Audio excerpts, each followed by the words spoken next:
এই জুলাই মাসে যে সকল অঞ্চলগুলো এখন বন্যা কবলিত বা বৃষ্টি অতিরিক্ত হয়েছে, আগামী 1-2 মাসে পরিস্থিতিটা কোন দিকে যাচ্ছে আর কি? না, এটাই হচ্ছে কি, ধরেন আপাতত ধরেন 2 দিন পরে মোটামুটি অনেকটা স্বাভাবিক গ্র্যাজুয়ালি চলে আসবে। আপাতত ধরেন 20 তারিখের আগে ওই রকম বৃষ্টি হবে না, আবার লাস্টের দিকে যায় একটা বৃষ্টির পসিবিলিটি আছে, ওই রকম না, পরে মাসে যায় আর একটা চেঞ্জ আসবে।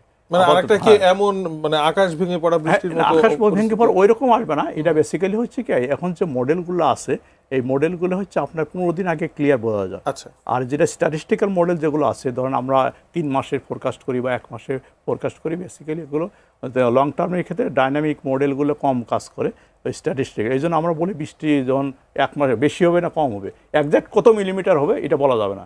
এটা বলতে গেলে আমাকে যে গ্লোবাল যেটা হচ্ছে আপনাকে ডাইনামিকের মডেলকে রান করতে হবে। এটা বেসিক্যালি হচ্ছে 10 দিন হলে পারফেক্ট, আর 15 দিন যাওয়া যায় যেটা সাবসিজন, আর 15 থেকে 20 দিন পর ভেরিয়েশন আছে।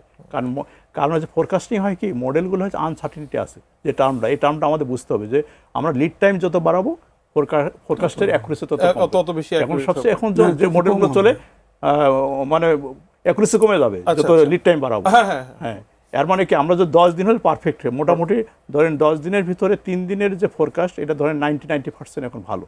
তারপর 7 দিনের ধরেন 80%, আবার 7 দিনের পরে যায় আপনার 70%, 10 দিন পর ড্রাস্টিক্যালি চেঞ্জ হয়। কারণ এক্ষেত্রে কি হয়, এখানে গ্লোবাল একটা যে ইম্প্যাক্ট আছে লোকালাইজ, দুটার কারণে সে মানে কিছুটা দ্রুত ফোরকাস্ট অ্যাকুরেসি কমে যায়।